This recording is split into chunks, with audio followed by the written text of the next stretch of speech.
con la magia de la grabación, ahora es la siguiente clase, pero en el tiempo es el mismo tiempo. La ventaja de ahora es que, como me encanta dar clases, igual puedo seguir dando clases y clases, y ustedes tienen la ventaja de verlas cuantas veces quieran y ponerle pausa donde vean conveniente, ¿no? Entonces, la última clase, que era hace un segundo, para mí, pero para ustedes, quién sabe cuándo sea, habíamos hablado de que vamos a hablar de la primera competencia. Y la primera competencia se llama DM, descripción macroscópica. En resumen, en síntesis, habíamos dicho que la descripción macro es a ojímetro, con características, atributos de lo que yo veo, llegar a una hipótesis diagnóstica. Entonces, cuando hablamos de descripción macroscópica, necesariamente hay una pregunta necesaria que puede ser que se haga en la parte práctica o en la teórica. Y es fácil, si tú ya has entendido y has metabolizado bien lo que te estoy explicando, vas paso a paso, no necesitas estudiar un montón, sino que te pregunto, ¿cuál es el objetivo de una descripción macro? O sea, ¿para qué haces una descripción macro? Y cuidado que me digas, para que se vea bonito el reporte, para que se vea bonita mi historia clínica. El objetivo es decir el color, el tamaño. No, ese no es el objetivo. El objetivo es llegar a una hipótesis diagnóstica, a un diagnóstico presuntivo, si tú quieres. La hipótesis diagnóstica se puede llamar de varias maneras. Diagnóstico presuntivo, diagnóstico interrogado, si quieres puedes poner también una interrogación, no hay ningún problema.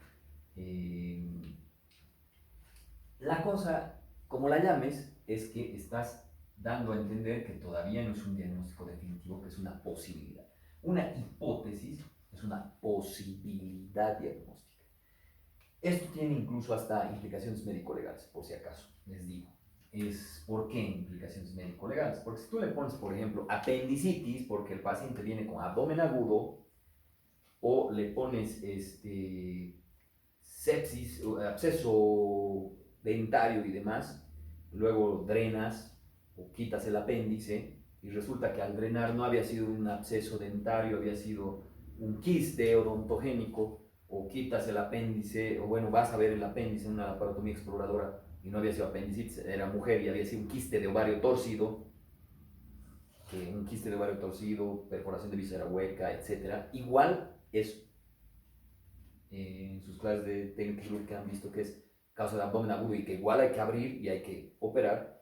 Algún abogadillo del diablo, alguien que no entiende bien lo que nosotros hacemos, puede decir, usted dijo absceso y había sido quiste odontogénico. O, usted dijo apendicitis, pero había sido quiste ovario torcido. No. Entonces, usted ha dicho un diagnóstico y había sido otro. Uy, médicos malditos, que esto, que aquí, que allá, como muchos de mis compañeros, y eso hay que reflexionar, en México están sufriendo en esta pandemia porque no tienen las condiciones para atender, se tienen que comprar sus propios insumos de bioseguridad y ni siquiera hay, pero eso no sería tan malo, tan desgastante como que el paciente te diga que lo estás metiendo al hospital para inyectarle coronavirus o para robarle su líquido sinovial que tiene anticuerpos. Cosas tan tontas que desanimo. O sea, yo creo que si me pasara eso como médico y mi objetivo es curar al paciente y que el paciente esté bien y me dice eso, pucha, ya me ha cortado las piernas, o sea, ya no puedo hacer nada, o sea, me siento re mal. Entonces, la ignorancia es atrevida y la ignorancia es hasta que tengas un paciente con esto, entonces, a un familiar y demás, o sea, por eso aprovecho para decirle otra vez, quédense en casa, ¿no? Entonces, el objetivo fundamental es llegar a una hipótesis diagnóstica. Cuando tú pones hipótesis diagnóstica, hipótesis simplemente, o una posibilidad diagnóstica, o diagnóstico presuntivo, o interrogado, ya te has salvado de esto. Porque sí, ¿qué quiere decir hipótesis? Que puede ser o puede no ser. Entonces, si tú pusiste apendicitis aguda y era un quiste de ovario torcido, que es totalmente correcto porque es igual un abdomen agudo y necesitaba hacer la cirugía, o pusiste absceso y tenía que drenarse y luego era un quiste odontogénico, que igual lo tenías que sacar, para no te dar muchas explicaciones, tal vez no te entienden y parece que eres un mal médico o un mal odontólogo, pero estás bien. Pero para sacarte esta parte cosa médico-legal, cuando tú pones hipótesis o posibilidad diagnóstico, diagnóstico presuntivo o hipotético o interrogado, todo bien. Ahora, si no le pones eso, puede haber ciertas situaciones donde digan, dijiste A y era B, y ahora, dependiendo de la muñeca y de la plata, porque aquí la justicia es con muñeca y plata, te pueden complicar la vida. Entonces, consejo de conejo, en sus historias clínicas y demás, hasta no tener un histopatológico o algo más fundamentado, siempre pones hipótesis diagnóstica. Entonces, ¿cuál había sido el objetivo de una descripción macro? Llegar a una hipótesis diagnóstica, una posibilidad diagnóstica. Ahora, la cosa es, ¿cómo llego a eso? Cuando tú describes algo, cuando das características de algo, lo haces en función a llegar a eso.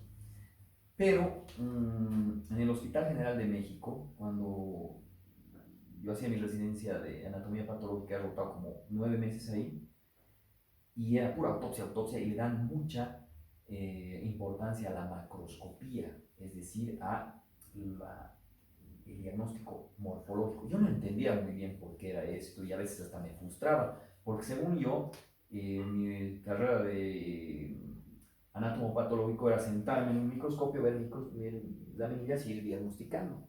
Es incorrecto totalmente eso. Y me gustaba porque yo era ayudante de anatomía patológica y de patología general, y mis 30 laminillas las aprendía de memoria y luego las mostraba, y eso volvía a cobrarles a los estudiantes, y en realidad estaba haciendo como que estudiaba y ellos estaban como que enseñaba y es como que estudiaba, porque al final de todas maneras el primer día en mi residencia me han dado unas laminillas, yo he visto que no eran mis 30 que dibujaba y ni modo, no podía diagnosticar nada. Entonces, y además me venía el estigma, en mi currículum había puesto que era ayudante de patología o auxiliar de anatomía patológica 1 y 2, y todos, a ver, al ayudante, vaya y diga, describa y demás. Y ahí he descubierto mucho que a veces la nota, el ir a clases, el estar ahí, no significa necesariamente que eres buen médico o que has cumplido las competencias. Simplemente he cumplido objetivos y no así he desarrollado tal vez competencias, que son las que ayudan y dan un contexto real y hacen que veas que es real lo que estás haciendo. Entonces, esa es la idea de esto, y la descripción macro en esta competencia número 1, es la que vamos a nosotros enfatizar en ese sentido, siempre para AS, ¿no ven? ¿Qué es AS? Aprendizaje significativo, que te va a durar para toda la vida. Entonces, en el Hospital General me decían que cuando escribes una pieza quirúrgica, o una autopsia, o lo que sea, o una lesión, la debes de hacer como si le estuvieras enseñando a un ciego de nacimiento.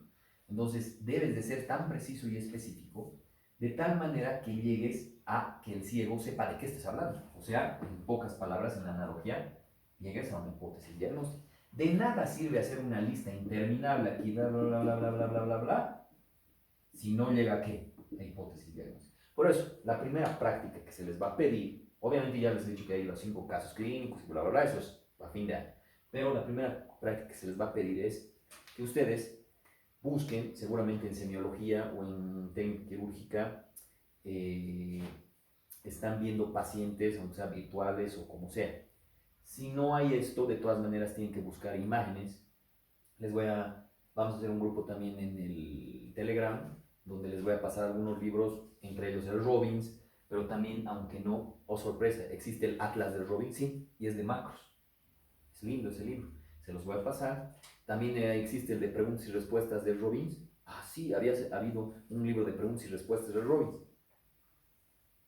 Solo que ese libro, no esperen que les diga, la anatomía patológica se divide en general, no. Ahí ya se han dado cuenta todos los libros de preguntas y respuestas, porque, oh sorpresa, no solo existen libros de preguntas y respuestas solo de Robbins, por si acaso. Existen de Lachman, existen de Rubier, existen de Fisio, Pato del Guyton, existen de Schwartz. Son esas preguntas que son de contexto clínico y son las que siempre te ponen en los exámenes de residencia, por si acaso. Entonces, cuidado que pienses que en tu examen de residencia te pongan la parte de anatomía patológica. Anatomía patológica se divide en, así, o el glóbulo rojo mide esto, no, nada que ver. O sea, son casos clínicos y esperan que utilices estas herramientas para llegar a el diagnóstico. Y luego del diagnóstico, ¿qué te piden? Un procedimiento, un tratamiento, una conducta. ¿No ve? Entonces, es básicamente eso, los exámenes. Entonces, de nada sirve hacer una lista interminable si no vas a cumplir con el objetivo de generar una hipótesis diagnóstica. Entonces, la primera práctica que les voy a pedir, tomen nota ya, es que me van a mandar 5 descripciones macro de 5 lesiones. Puede ser en piel, cavidad oral, puede ser pieza quirúrgica, un apéndice, una vesícula, puede ser en cavidad oral de cabeza y cuello, pieza dentaria, etcétera, etcétera. Pero me tienen que hacer la descripción macro, llegando a una hipótesis diagnóstica. Me van a decir, doctor, pero no sé dónde hay un ejemplo y demás. Su libro de Ronstein, por si acaso, en la parte, los 8 primeros capítulos son de patología general, pero luego viene la patología especial y ahí está en un cuadrito, dice descripción macro, y después dice descripción micro. Entonces, pero nosotros sistemáticamente vamos a aprender a hacer eso. Entonces, cuando le explico a un ciego, de qué se trata, por ejemplo, esto,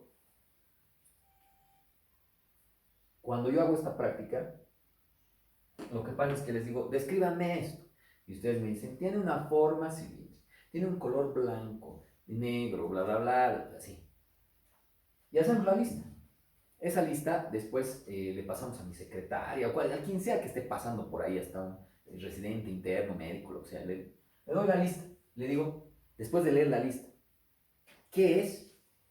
En el 99.9, si no es el 100% de los casos, ¿qué creen que pasa? No tiene la más pinche idea de lo que hemos hablado, o sea, de qué se trata, que es un marcador. Entonces, hay mucha literatura, si quieren revisar, en la Biblioteca del Hospital General de México.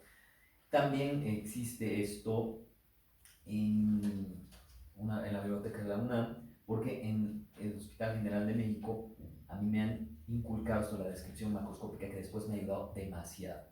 Es decir, si me mandan, ejemplo, un estudio transoperatorio y voy a querer ver en un pedacito al microscopio algo y que me dé la responsabilidad de decir que le vuelen medio brazo, media mama o no, o un brazo o no, me va a doler mi estómago, me voy a sentir mal, porque si solo con estito voy a llegar a un diagnóstico, me voy a asustar, no voy a tener confianza. Pero si yo hago con RCL, porque un patólogo necesita RCL, razonamiento clínico, y una pieza del rompecabezas es la parte histopatológica, solo una, y la otra es la descripción macro, los síntomas, los signos, la hipótesis diagnóstica, y una piecita del rompecabezas es la histopatología, entonces me voy a sentir muy seguro de decir si huele en media mama o no huele en media mama, etcétera, en ese sentido.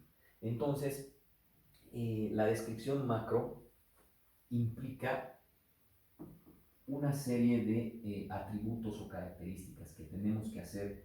La vamos a hacer por la práctica. Sí, en algunas veces el peso no tiene relevancia, en otros el color, etcétera, etcétera, pero por ejercicio sí o sí vamos a usar 7 parámetros, aunque sean relevantes o no, siempre, para hacer las primeras descripciones. Después a veces se puede obviar ciertos parámetros porque no son muy relevantes o no tienen importancia en la hipótesis diagnóstica.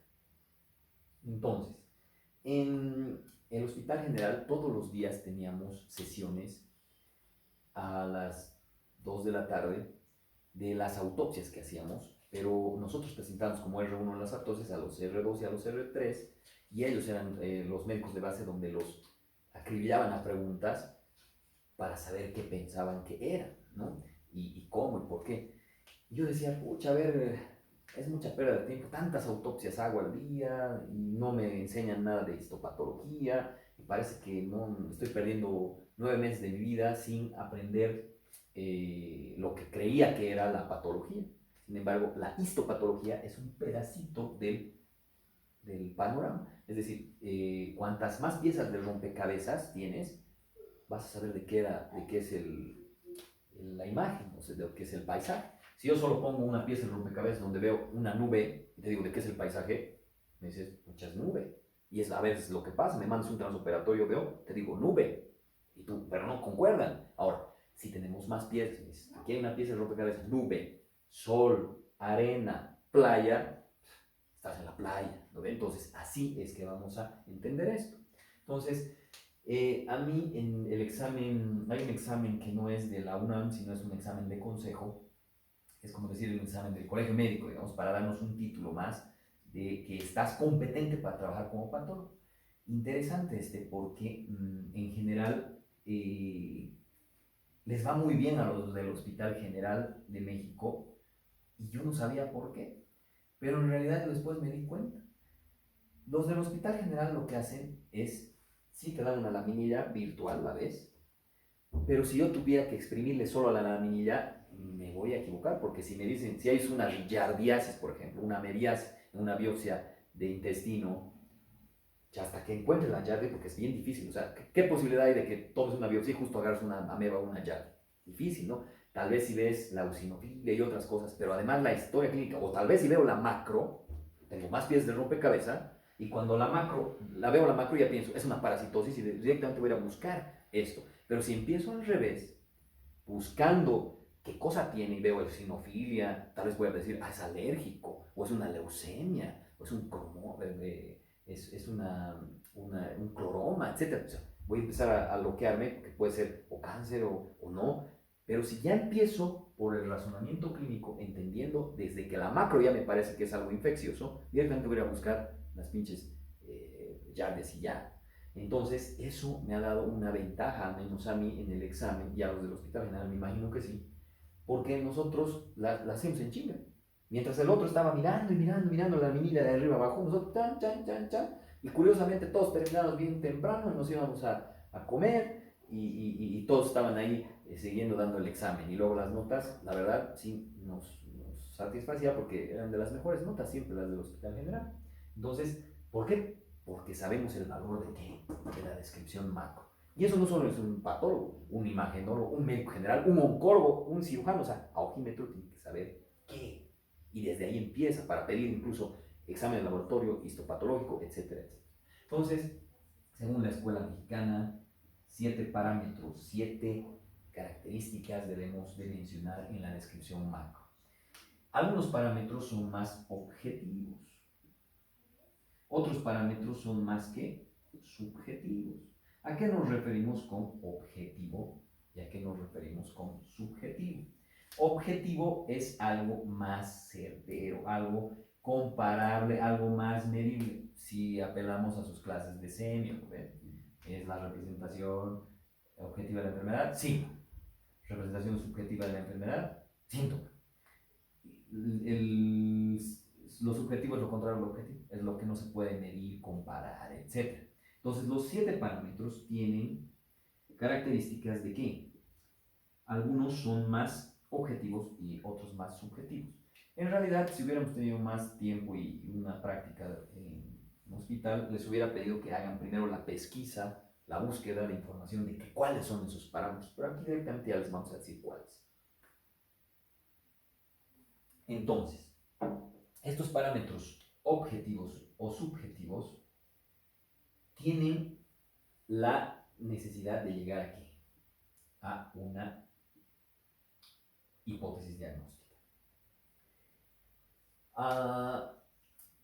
Valga la aclaración, lo que hoy día sabes que es verdad en medicina, mañana puede ser falso. Ejemplo, estábamos viendo que parece que los VIR, en un video anterior, o sea, ritonavir, etcétera, me refiero al coronavirus, parece que no funcionaban, parece que sí. Ahora, el remdesivir o el tocilizumab, o sea, es evolucionando la cosa aquí y alguien que no lee diariamente y te quedas atrás, además no tienes el suficiente tiempo de leer todo lo que hay, te quedas atrás, por eso la medicina o la odontología es constante, estudio constante. Entonces lo que sabes hoy día probablemente mañana es falso, lo que es verdad hoy día probablemente mañana es falso. Y nos referimos al asunto del objetivo y subjetivo. Por ejemplo, si yo les pregunto a todos ahora, seguramente van a responder que el dolor es subjetivo o es objetivo, es decir, ¿es síntoma o es síntoma? Entonces van a decir, doctor, es síntoma. ¿Por qué? Porque no se puede medir, no se puede comparar. Yo te voy a preguntar, ¿pero se puede medir? En semiología van a aprender que del 1 al 10 pueden decir el dolor más leve es el 1 y el dolor más fuerte es el 10. ¿Qué dolor tiene usted, señor, señor? Doctor, estoy con 8, ya, entonces, y se puede medir. Entonces, si se puede medir, el dolor es objetivo y por lo tanto es un signo. No, porque alguien me va a decir, pero doctor, eso es subjetivo porque es de cada persona. O sea, no se puede comparar entre uno y otro. De hecho, comparar el dolor entre un hombre y una mujer ahí es totalmente complicado porque no jala. El umbral del dolor en una mujer está más arriba. ¿Qué quiere decir eso? Que para producirle dolor a una mujer, físico me refiero, tiene que el estímulo ser mayor que para el hombre. Y eso tiene una explicación lógica. Cuidado que empiecen a pensar en explicaciones machistas. Ah, no, la mujer ha venido a sufrir en la vida por la manzana. No, nada que ver. O sea, la mujer tiene mayor capacidad de soportar el dolor por una sencilla razón fisiológica, que es que va a tener el mecanismo del parto. Y el parto está entre los dolores del 10 sobre 10, por si acaso. O sea que si un hombre diera a luz, no pudiera dar por si acaso, se desmayaría, se choquearía con el dolor, es seguro. Entonces no jala en eso. Entonces por eso es que el umbral del dolor en una mujer y un hombre es diferente. Entonces, si en un hombre y una mujer es diferente, imagínense, o sea, entre persona a persona es difícil, o sea, es muy subjetivo, aunque se puede medir en este caso con esta escala, no es objetivo. Por eso es que, consejo de conejo, cuando tengan un paciente y te digan en odontológico o médico, te dice, ves un paciente hombre, te dice, ¿cuánto de dolor tiene? Doctor, y estoy en 8 9, ¿sí? Y es hombre, bájale 2 rates. Debe tener o 5 o 6. Pero si es una mujer y te dice, doctor, me duele como 7 6, subile 2 rates. Entonces eso es más grave. Entonces, si no me creen, vean nomás, cuando un hombre se enferma, ¿qué pasa? Pues está tirado ahí, no, casi que es que está a la borde de la muerte, según él, ¿no? Entonces, y cuando una mujer está enferma, pues sigue nomás, sigue ahí, no sé, tranquilo nomás, lo único que sí, se enoja más, eso sí, tomen en cuenta, pero eso hay que comprenderlo, ¿no? Entonces, mi abuelo decía varias cosas interesantes que después yo he entendido. Mujer feliz, vida feliz. Mujer triste, vida triste. Me refiero a un matrimonio, ¿ya? Y dos cosas no se tienen que equivocar en su vida por nada, así por nada del mundo. Puedes equivocarte en lo que te dé la gana, pero en estas dos cosas no. Uno es en elegir tu profesión, porque si eliges mal tu profesión, va a ser una tortura china diaria. O sea, trabajar en algo que no te gusta diario es tortura. Si te eliges tu profesión y te gusta, es un placer trabajar cada día sobre eso, porque es lo que te gusta. A ver, si alguien me dice, me gusta ser youtuber, ya, y todos los días como el Luisito Comunica, feliz el güey, va, viaja, le encanta, y encima es millonario. Ahora, me gusta jugar, me gusta probar juegos, es aceptable. En nuestro caso nos gusta salvar vidas, nos gusta atender pacientes, entonces ese gusto hay que retomar para que ustedes tengan un aprendizaje significativo y no perderlos en el camino, porque muchas veces los perdemos ya en tercer o cuarto año, porque los exámenes son tan enciclopédicos y memorísticos que el estudiante ya viene, a ver, ¿qué hay que hacer? Hay que conseguir las teóricas del doctor, repite exámenes, dónde las fotocopias, ¿qué hay que hacer? O sea, para pasar, y en realidad no estás pensando qué hay que aprender para que sea una herramienta para ayudarle a mi paciente. Entonces, en ese sentido, cuando ya estás en quinto año, lo único que haces es cómo se pasa la materia. Y hemos perdido esa motivación en el estudiante. Entonces, lo que hoy es verdad, mañana es falso. El dolor, por ejemplo. Alguien, seguramente después vamos a mencionar que es un PET-CT, gracias a Dios ya hay en La Paz. Un PET-CT es una tomografía más algo, más ponerte azúcar radioactiva y se puede captar en un examen de imagen. Eso es importante porque cuando te inyectan azúcar radioactiva y te hacen este estudio que es como una tomografía, se ve a nivel, por ejemplo, de una metástasis que no has podido ver en una tomografía, se ve como colorcitos, de rojo, todo el arco iris puedes ver ahí si quieres, dependiendo el coeficiente de qué se mide ahí de metabolismo de azúcar. Es decir, que si una célula está dividiéndose más rápido, consume más azúcar, lo que da más actividad. Y eso no sirve porque sabemos que las neoplasias se dividen descontroladamente y a veces en una tomografía no podemos ver 3 milímetros de metástasis. Y decimos, ya hemos quitado el tumor y demás, o en cabeza y cuello ya hemos quitado todo el tumor y no hay nada más. Y después de unos 3, 4 meses, ¡brum!, se dispara. Entonces, con un PET-CT se puede ver esto, porque en teoría el azúcar la comen más las células que se dividen más rápidamente. Y esto, pero cuidado que eso no quiero que me hagan en el trabajo, no quiero que me estén complaciendo solo por complacer, porque el doctor, o sea, no, tienes que estar convencido de lo que estás queriendo hacer en tu vida y cómo quieres llegar a ser médico para que te ayudes, si no estamos perdidos, no es por complacerme a mí que tienes que poner fotitos bonitas. Ah, hay una foto de PET-CT y el doctor ha nombrado, pongo la fotito de PET-CT o pongo la tomografía y luego en la exposición te digo, a ver, ¿qué es esto? Y tú me digas, es una foto de PET-CT. No, o sea, no da, o sea, te voy a pedir la explicación. Ya me ha pasado con los residentes, tengo residentes, por si acaso, de anatomía patológica desde hace 4 años, tenemos la orgullo de ser la mejor residencia, así hemos salido en las notas, de todo Bolivia, por si acaso, de anatomía patológica. Pero antes también me hacía cargo de parte del proceso de enseñanza-aprendizaje de los residentes de gastro, porque yo trabajo en un hospital de gastroenterología. Y ahí a veces malinterpretaban porque en las exposiciones yo les pedía preguntas y demás y parecía que era con dolo que yo quería resaltar, preguntar. No, mi principal motivación es preparar a ese residente para que sea útil y tenga una presencia significativa. Si yo les preguntaba, ¿y el PET-CT y todo? Y les explicaba, el PET-CT es así, así. Y una vez me presentan un tumor de estómago, bla, bla, bla, y un PET-CT. Y en el PET-CT, obviamente, seguramente ellos pensaron, uy, ahora va a estar feliz el doctor porque nos ha puesto una fotito de PET-CT. Y en el PET-CT, obviamente, el cerebro se prende de colorcitos. ¿Por qué? Porque las células nerviosas, ¿qué comen? Pues azúcar, ¿no ven? Y entonces se prende. ¿Y eso quiere decir que tienes metástasis cerebral así del cáncer de estómago? No, pues. Entonces hay que entender, por eso es que no es pues, memorizar como tal. Entonces le pregunto al residente, ¿y entonces tiene metástasis en el estómago? Pues se ha prendido de colorcitos en su cerebro. Sí, me dice, no. Obvio que en el cerebro es más difícil interpretar estas cosas porque el cerebro, las células nerviosas comen azúcar y al comer azúcar producen más metabolismo.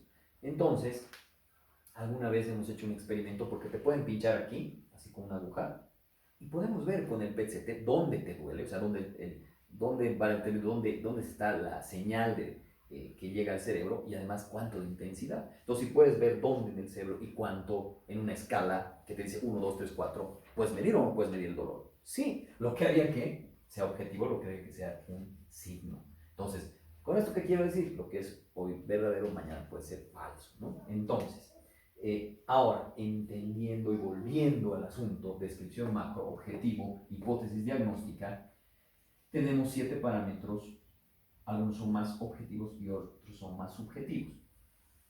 Dentro de los 7 parámetros son la forma, el tamaño, la superficie,